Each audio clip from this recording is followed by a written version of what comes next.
suffering. She can't get her meds. She's like, it seems like my bad. Yeah, I think it is bad. We usually every case is case specific, and we'll look at the individual. We'll do a history. We'll ask a lot of questions, and we make a determination. And usually, 9 times out of 10, it's Jimmy. It's grandson Jimmy, or it's Jimmy coming in saying someone stole his pills because he was at a party that night and he gave them out to all his buddies, or he sold them.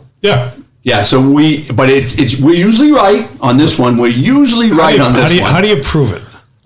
First of all, how do you prove it? And second of all, what about grandma? She's like still sore. She could be sore, and we'll deal with grandma on a different level. But most people who come in will get their name, their date of birth. We'll do a criminal history on them, and we'll say, oh, wow, Jimmy, you've been arrested 15 times for shoplifting and drug possession and all other crimes related to drugs. So therefore, you lose. No report for you. Go somewhere else. Wow. Cold-hearted. You're cold-hearted police. Either of you guys, and I know, Cody, I know you've done it. You've stolen drugs. Jay, how about you? You ever steal drugs from the medicine cabinet?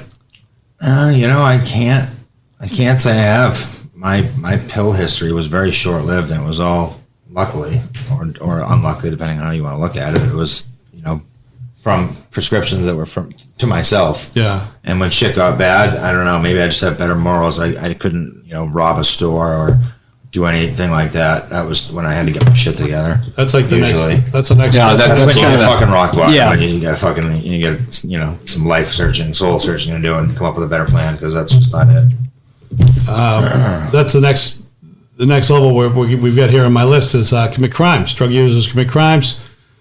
Steal from family, write bad checks, shoplifting, car breaks, house breaks, robbery, armed robbery. Yeah, that's obviously the robberies. Actually, the house breaks and the robberies are definitely hardcore criminals. Well, but people break into cars, that's easy. Breaking into cars is easy. Because people want to know why it's easy? Why? People leave their cars open. They leave them them unlocked. They leave them unlocked. I never broke into cars, but I had people some of my friends, they would. I had a buddy who used to drive around and he had a pickup truck. Check this shit out.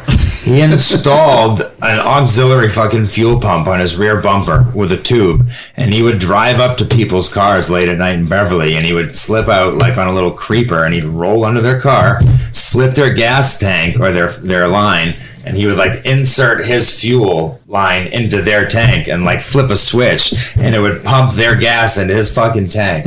And like, I don't know, he couldn't afford gas. He was a drug addict, so it's like I thought it was awfully creative. Yeah, criminals are very creative. Very. If only they could channel their creativity into another. I mean, isn't that kind of a theme of all 1960s cop shows? That if only the criminal had gone on the right side of the law, they could become meaningful members of society. Absolutely. They remind me of like the Velociraptors in Jurassic Park, just testing the fences. You know what I mean? That problem-solving ability. I swear to God, they get very creative. Yeah. Yeah. When you're hurting for drugs, and not that I've been there, but I've seen it, they will do anything. And with females, it's even worse. You gotta get gas in your vehicle. Yeah. It's like I didn't have money to pay for it. And with females, a lot of times you'll see a nice girl from a nice neighborhood who went to college and played sports and a nice family turns to prostitution. Well, not necessarily prostitution, but offering sex for drugs. Right. I guess that is prostitution, but minus the pimp. What reality is that not? What reality is that not? Well, it's funny. Still prostitution, if you know what I mean. It is. Yeah, it is. Right? Yeah. Well, you were talking about the housebreaking, and it's not prostitution. I don't have a pimp. Yeah, it's not. There was no money. Anyway, tell that to Mom. When I was at the Lynn Item, there was a story about a master thief breaking into houses at Marblehead, and there was like a little legend that built up around this thief, and then they finally caught like how does this guy do it, and how does the criminal get into houses and out, and it was just a drug addict. It was just a skinny kid, drug addict, who was slipping in because he would look when people, he would figure out when people were looking in the other direction, he'd break into the back of the house while they were in the front of the house. Absolutely. Yeah, you're out back or you're out front and they come around. Very daring. Yeah. Very daring. And it's very basic type of not that I know about housebreaking, but there wasn't like a lot of planning into it. They did you knock on a door If no one answers, you kind of Crimes of opportunity. creep around a little bit. You don't think anyone's home. You kind of look around over your shoulder. No neighbors watching. You go in. You go in the back door. Or if you knock on someone's door and there's no cars in the driveway, but someone answers the door, then they have a response to that. Yeah. You know, is Jimmy here? I'm in the wrong name. Whatever they say. I remember this guy would actually, and it was a guy, he would actually go in oftentimes when there were people in the house. So That's crazy. That's crazy. You'd be sitting down watching TV in your end of the house, and they would creep in and they would just take stuff and get out. Yeah, that's dangerous for everyone involved because you never know who has a gun. You never know what homeowner is armed. Exactly. I can tell you that a guy by the name of Dale Lawrence is armed. But you never, or the kid, the kid who's feeding for drugs could have a knife on him, and you confront him. Would you? Let me ask you a question, Dave. You're home. Yeah. And some kid comes in, skinny little kid, looks frail, looks like he's on drugs. Would you confront him, or would you just kind of open the door and let him go? Would you shoot him? It would depend on my mood, but I think I would let him out I would certainly let him out the door. Shoot him in the leg. Yeah, if he's trying to get out, common thing is just let him go. Swing him? Right. Well, if you don't have a weapon and you're not necessarily inclined, your first instinct isn't to fight. Just let him go, because if you corner someone who doesn't want to get caught, it's like an animal. It could get really bad for you. Better off letting them take that TV right out the door, Dave. Right out the door. Well, if they want to, it's only a 19-inch black and white, Dave. You need to get rid of it anyway. We have color TVs now, you know. Do people steal TVs now? No. Do they even do that now? TVs aren't worth anything. Yeah, that's the thing. It's like a daring crackhead. You know? Well, I mean, they're free on Craigslist, like all over the place. Yeah. What? People with jewelry. Obviously, money in the house, video games and stuff like that, because you can still go to any video store if they're even around anymore. You can, they don't. What do you think? They ask you for a receipt from a video store? Pawn shops? No, they don't. Pawn shops are the sleaziest place in the world. Anyway. Yeah, pawn shops are so sleazy. There's a lot of laws in place for pawn shops in Beverly. Absolutely. Yeah, they're classy ones, though, right? No, they're not classy. Oh, okay. They try to be, but there's a lot of laws in place for pawn shops, but they don't follow them. They only follow them if they think they're going to get caught, then they'll ask you for an ID. But other than that, they just want your money. They want whatever item you're selling. Yeah. That $2,000 wedding ring. No, they want to make their cut on it. Oh, yeah. Right? They don't. Yeah. My thing was always video games, and then the other one was musical instruments. That was one. I was a musician. I had a whole room full of instruments, and you just see, like, as weeks go on, just they kept disappearing. You know what I mean? I just kept selling all those. But this was to support your habit? Yeah, absolutely. You ever steal? Yeah. Absolutely. No, so you think stories, brother? Come on. You stole pills. I know that. I stole pills, but yeah, stealing money, like, I feel bad. It was always people in my family. So it was like my grandmother and stuff like that. Yeah, which is, I don't know. So I would be taking money from her. Once again, these aren't funny stories. These are just kind of, these are just kind of bummer stories. So it's not just any sweet old lady that you were stealing from. No, it was my sweet old lady. Exactly. Oh, man. Yeah, I know. It's disgusting. And it was my friend's parents, too, who, like, they took me in. I was basically, like, their other son. And it was that. I'd, steal money there anywhere I could. They were loaded, too. Yeah, they don't miss it. Okay, that's a good. I like how you rationalize that. Robin Hood, take from the rich. And give to me. Who cares? You're not going to notice. Yeah. You know what I mean? Like... It was with them. It was mainly the drugs, though. But there were plenty of times where. So I stole so much drugs. They caught on when they noticed that all these. Oh yeah. Yeah, that they keep going missing, and I got kicked out. I wasn't allowed over there anymore. And then, but I still knew everybody's schedule, so I knew when people were and were not home. And that's when I actually broke into their house. Yeah, so they had a treadmill wedged up against their back door. Yeah. Or one of their back doors, and the other one, that was the only door that was unlocked, and I could only get it open like that far. But once again, that drug addict determination, I squeezed myself through that easily, right? like a rat through like a tiny hole. I know, exactly. Made your way in. You make it work, I'm telling you. When you know there's drugs on the other side, you find a way, you get in there and you make it work. And I don't know, just stealing like whole prescription bags that like they never even opened the bag yet, just because at that point, there have been times where I open it and then I take a couple and then staple it back up so that they don't notice. I try doing that. Staple it back up. Yeah, it was the pharmacy. They're the ones that messed up. It wasn't, good old Cody. Oh, wow. Staple it back up. That's ooh. And then I started just taking the whole thing. Yeah. Did you bring the stapler with you, or no? I had to go find one. So I opened it up. And then I panicked and I had to go find one in their office and stuff. But after that, I started just taking the whole bag.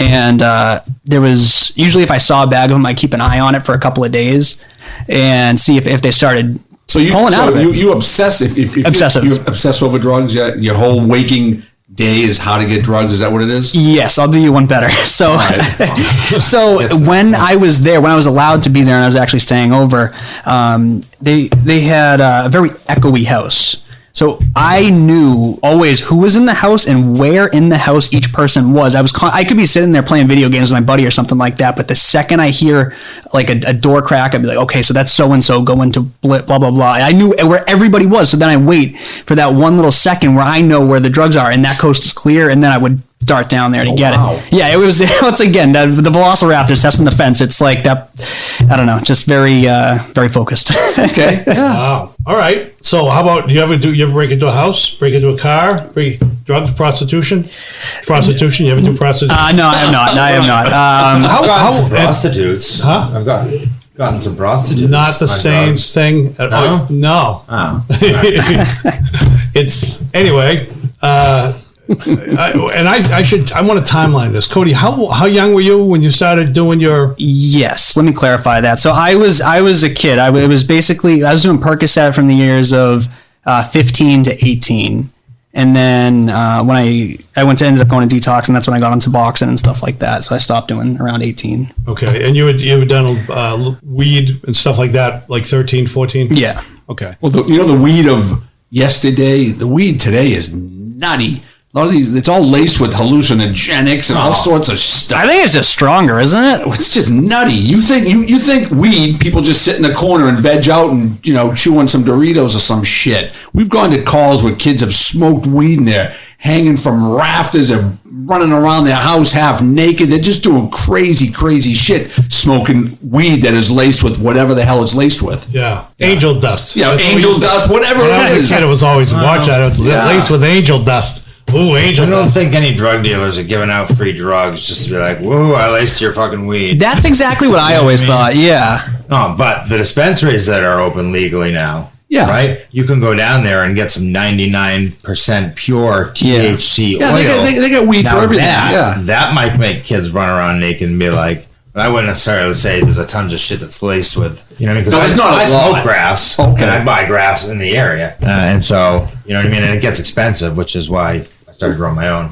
Well, then you can't really trust too many people. There's Guess too what? many- Your name is about 1,000 within it's all 20 good. It's miles legal, of here. buddy. It's all good. It's legal. You're all set. Oh, it is legal. You can grow your own weed. That's right. you can. I forgot Yeah, you about can, that. yeah. You can do a certain amount. You can't grow beyond a certain point. No, you can have 12 plants. Okay. How many you got? I got like 10 or 11, maybe. He's got Well, 11. my legal rights, sir.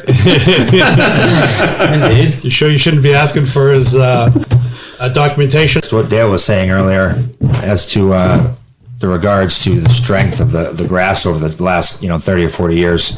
In the 60s, it started off at 5, 6, 7% in the Vietnam War when those guys were coming back. Oh, really? Yeah. What's it at now? Now it's in the upper 20s to the lower 30s. Oh, okay. And that's just for the regular, the flowery stuff that you can grow. Like I said, you can go to any number of dispensaries which are legal. You know what I mean? I'm surprised there's not one in Beverly. There's one in Gloucester. There's 2 or 3 in Topsfield. And you can buy any number of things from candies, you know what I mean? Stuff with weed in it, to grass, you can smoke the flower stuff, to, like I said, the 99% pure stuff. I'm thinking of giving it out for Halloween this year to the kids. Jesus Lord. What's wrong? Well, I want to come to your house and put on a costume. Oh, don't do that. Don't do that. He's got a gun. But like I He's got a said, you gun. know what I mean? With some stuff that's 99%, you might, experience a call where someone's hanging off the rafters naked and doing their thing. I could see that. Yeah. Well, yeah, 99%, dude. You guys be tripping out, literally. It's funny. I was thought of this with his squeezing through the crack to get to the drug story, and then you hanging off the rafters. Dale's got a story about the person who tried to get in. Oh, yes. The window over the door. Yeah, we had a call. This is it's actually 20 years ago, a little more than 20 years ago. We got a call for a lady that was hanging out a window, kind of like if you've seen The Wizard of Oz, and he opens up this real little window in a door, an old door, and he points his head out. So that's what this lady had done. She was a small lady, drug addict. Probably she was under 5 feet tall. She tried to break into a house. So she grabbed a chair from the backyard. She stood in the chair. Tried to break in. And she opened up that little